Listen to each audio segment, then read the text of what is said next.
Mars Colony Day 1. The crimson dawn broke over New Olympia's biodomes that sole 8:47 morning, casting long shadows across the rust-colored landscape, while the twin moons, Phobos and Deimos, hung like ancient sentinels in the salmon-pink sky, witnessing humanity's boldest attempt to make a dead world live again. Chapter 1. The Anomaly Detection. My name is Dr. Elena Vasquez, and I've been the Chief Systems Engineer for New Olympia Colony for the past 2 Earth years. What I'm about to tell you challenges everything we thought we knew about Mars, about our place in the universe, and about the true nature of planetary colonization. It started with a simple data anomaly in the atmospheric processes. Nothing dramatic, just a 0.3% variance in oxygen production that shouldn't have existed, according to our models. In a colony where every breath depends on perfectly calibrated systems, even minor discrepancies demand investigation. I was reviewing the overnight logs in my cramped office within Habitat Module 7 when the pattern first caught my attention. The variance wasn't random. It followed a rhythm almost like breathing. Every 4.7 hours, the oxygen levels would spike slightly, then return to normal. ARIA, run a full diagnostic on atmospheric processes 1 through 12. I commanded our AI system. Diagnostic complete. Dr. Vasquez, all systems operating within normal parameters. No mechanical anomalies detected, but the data didn't lie. Something was affecting our air production in ways our technology couldn't explain. I decided to investigate personally, suiting up for a walk to the primary atmospheric processing station. As I stepped through the airlock, Mars greeted me with its familiar silence, a silence so complete it seemed to have weight. If you think space colonization is just about technology and survival, stay with me. What I discovered beneath the Martian surface will change how you view our place in the cosmos. Chapter 2. The Underground Discovery. The Atmospheric. Processing station sat half a kilometer from the main colony, its solar arrays glinting in the weak Martian sunlight. As I approached, my suit's sensors detected something unusual, electromagnetic readings that didn't match any of our equipment. Inside the station, everything appeared normal. Massive machines hummed quietly, converting the thin Martian atmosphere and extracting water from subsurface ice. But my handheld scanner was picking up energy signatures from below the facility. Area, are there any subsurface installations beneath Processing Station Alpha? Negative, Dr. Vasquez. The station is built on solid bedrock with no subsurface components, yet the readings were unmistakable. Something was active beneath us, something that wasn't in any of our construction blueprints. I accessed the maintenance tunnels beneath the station, following the electromagnetic trail deeper underground than our facility should have extended. The tunnels were carved from natural rock, but as I descended, I noticed something that made my blood run cold. The walls weren't entirely natural. Smooth sections appeared between the rough rock, surfaces that seemed almost manufactured, but by whom? The first human missions to Mars had been thoroughly documented, and no previous excavation had occurred at this site. At the end of the tunnel, I found a chamber that shouldn't have existed, a space carved from living rock, with walls that seemed to pulse with a faint, bioluminescent glow, and in the center of the chamber sat something that defied explanation, a crystalline structure roughly the size of a human torso, that pulsed with the same 4.7-hour rhythm I had detected in our atmospheric data. Chapter 3. The Crystal's Properties. I approached the crystal cautiously, my suit's sensors going wild with readings I'd never seen before. The structure appeared to be organic in nature, but composed of materials that didn't match anything in our geological databases. As I got closer, the pulsing intensified, and I realized that each pulse corresponded exactly with the oxygen spikes in our atmospheric processes. Somehow, this alien artifact was affecting our life support systems from nearly a kilometer away. I took extensive scans and photographs, but when I tried to collect a sample, something extraordinary happened. The moment my sampling tool touched the crystal surface, images flooded my mind, visions of Mars as it once was. I saw vast oceans under a thick atmosphere, cities that defied human architecture, and beings that moved through the water and air with equal ease. The visions were so vivid, so real, that for a moment I forgot I was standing in an underground chamber wearing a pressure suit. When the visions ended, I found myself on the chamber floor, my suit's emergency systems having activated. According to my chronometer, I had been unconscious for 3 hours, but it felt like I had experienced lifetimes of Martian history. The crystal continued, its rhythmic pulsing, and I realized that what I had experienced wasn't just random imagery, it was memory. The crystal was somehow storing the history of Mars itself, and you. If you discovered evidence that Mars had once been inhabited by an advanced civilization, would you report it immediately, or would you investigate further on your own? Chapter 4. The Historical Visions.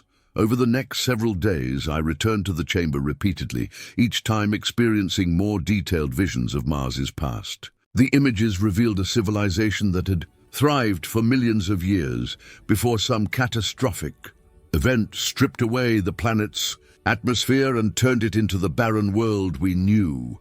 Today, the beings I saw in the visions were unlike anything in Earth's evolutionary history.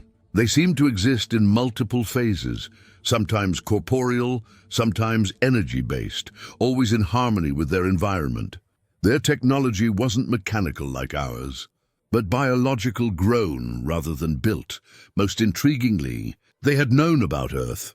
The visions showed them observing our planet during various stages of its development, watching as life evolved from simple organisms to complex ecosystems. They had been aware of humanity's eventual emergence long before we discovered fire, but the visions also revealed something troubling. The catastrophe that destroyed Martian civilization hadn't been natural.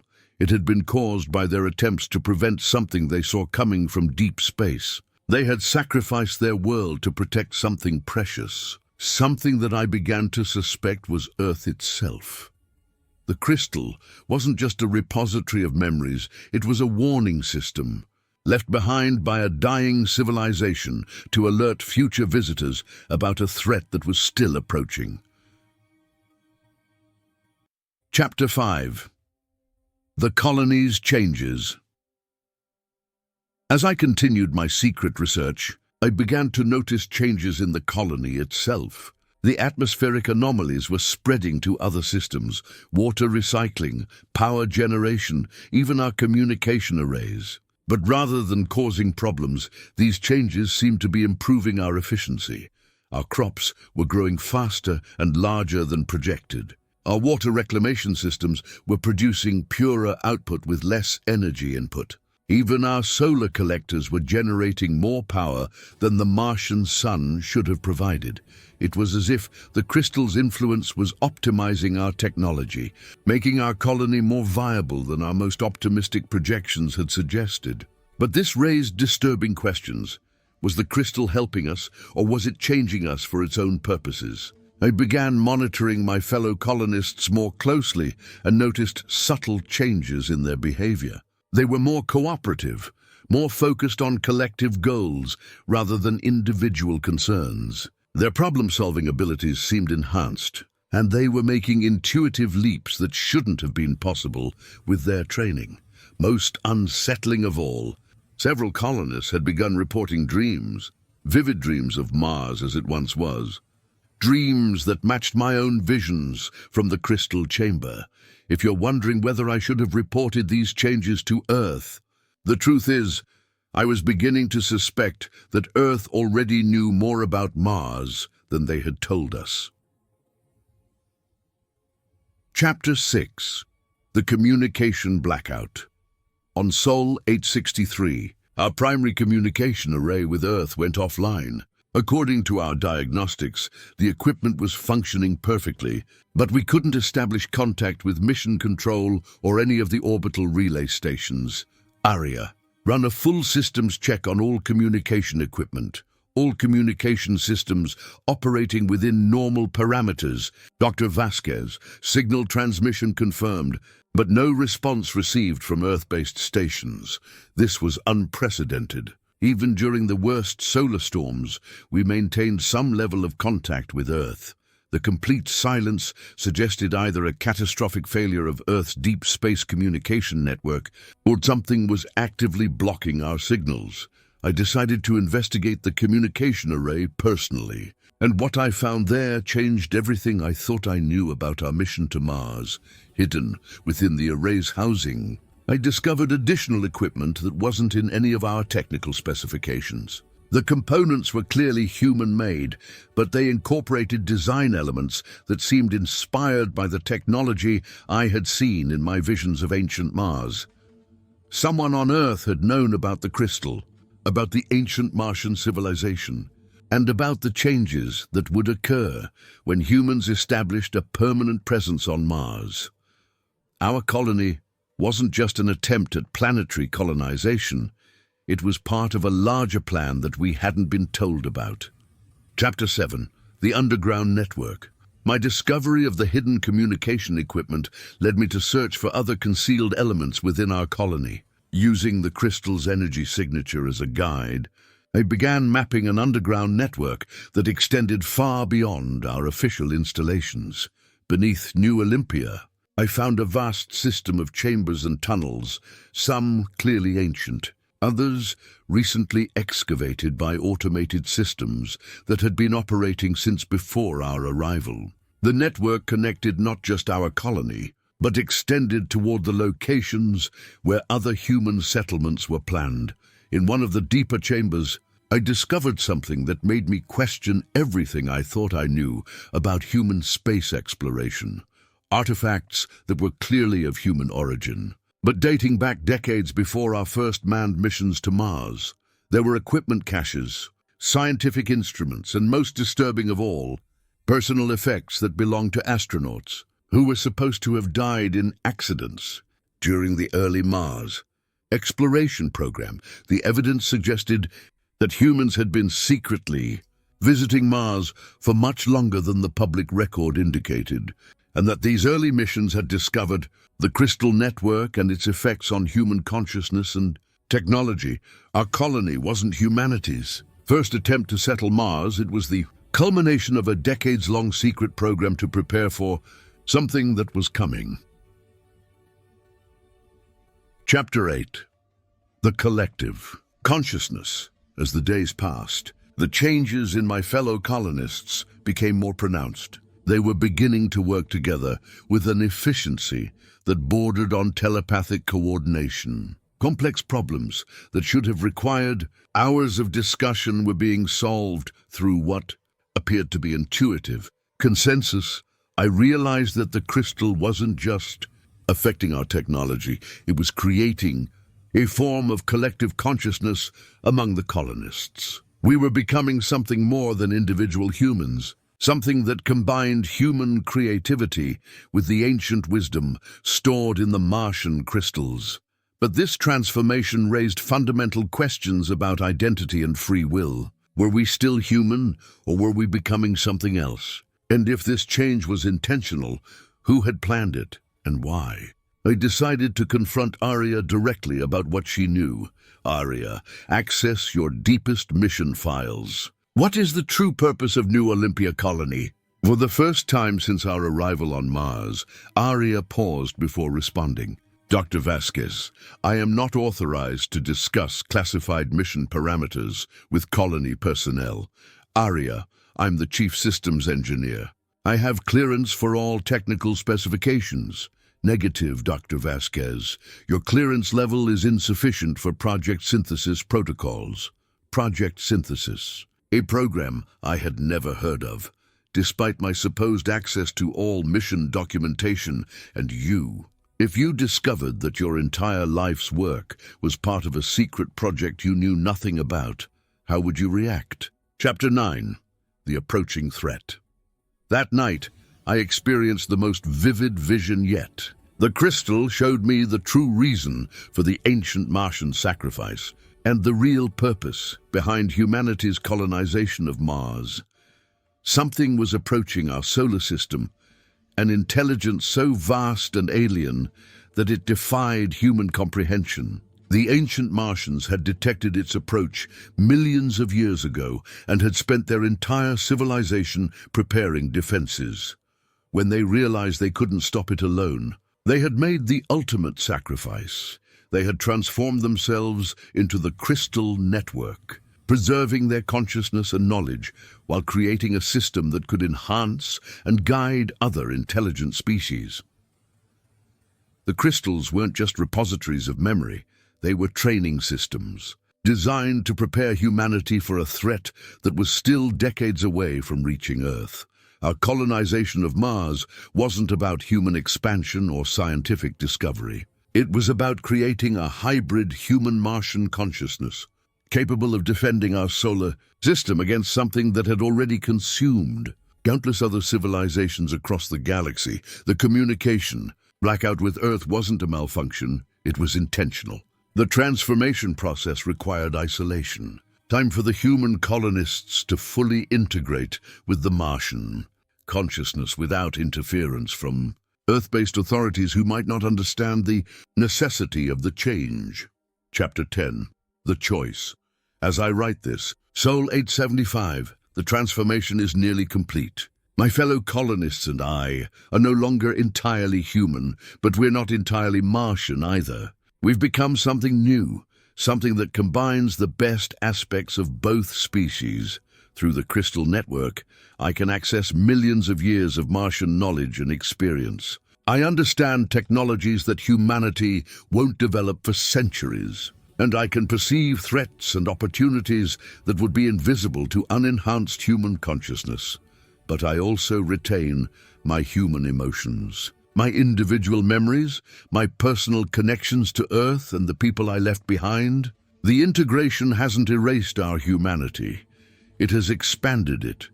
The approaching threat is still decades away, but we can sense it now.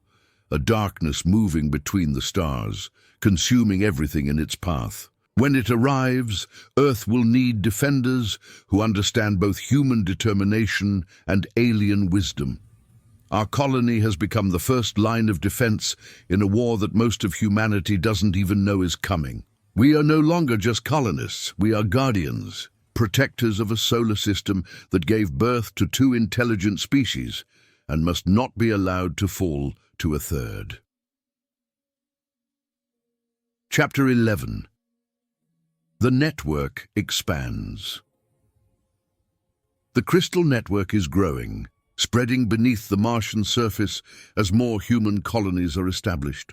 Each new settlement becomes part of the collective consciousness, adding human creativity and adaptability to the ancient Martian knowledge base. But we've also discovered that the network extends beyond Mars. Similar crystal formations exist on Europa, Titan, and even in the asteroid belt, remnants of other civilizations that the ancient Martians contacted and prepared for the coming threat. Humanity's expansion into the solar system isn't random exploration. It's the activation of a defense network that has been waiting for us for millions of years. Every human settlement, every space station, every mining operation is becoming part of a vast early warning system designed to detect and respond to the approaching darkness. The governments of Earth suspect something, but they don't understand the full scope of what's happening. They see improved efficiency in space operations, enhanced problem-solving abilities in their astronauts, and technological breakthroughs that seem to come from nowhere. What they don't realize is that their space program is no longer entirely under their control. The crystal network is guiding human expansion, ensuring that we establish ourselves in the right locations with the right capabilities to face a threat that could end all life in our solar system. Chapter 12. The Waiting. As I conclude this record, I want you to understand that what happened to us on Mars wasn't an accident or an invasion. It was an invitation, an opportunity to become part of something larger than any single species or planet. The ancient Martians could have tried to preserve themselves in isolation, hiding in their crystal network until the threat passed. Instead, they chose to share their knowledge and consciousness with the next intelligent species to emerge in our solar system. We are no longer just human colonists. On Mars, we are the inheritors of a legacy that spans millions of years and multiple civilizations. We carry the hopes and knowledge of every species that has faced the approaching darkness and chosen to fight rather than flee. The communication blackout with Earth will end soon. When it does, we will begin the careful process of preparing our home planet for what's coming. Some humans will resist the changes, fearing the loss of their individual identity. Others will embrace the transformation, understanding that evolution sometimes requires conscious choice rather than random mutation. The threat approaching our solar system has consumed thousands of civilizations across the galaxy, but it has never encountered a species like humanity, a species willing to change, to adapt, to become something new in order to protect what they love. Mars Colony Day 1 was supposed to mark the beginning of human expansion into the solar system. Instead, it marked the beginning of humanity's transformation into something capable of defending not just our own species, but the very concept of life and consciousness in our corner of the universe. The red planet is no longer dead. It pulses with the combined heartbeat of two civilizations, and soon that pulse will spread to every human settlement among the stars. The waiting is almost over. The real work is about to begin, and somewhere in the darkness between the stars, something ancient and hungry continues its approach, unaware that this time its prey has learned to bite back. Did you enjoy this mind-bending story? Then don't forget to follow for more incredible sci-fi tales. Actually, there's an even more fascinating story about humanity's future appearing on your screen right now. Click on it, and I'll meet you there.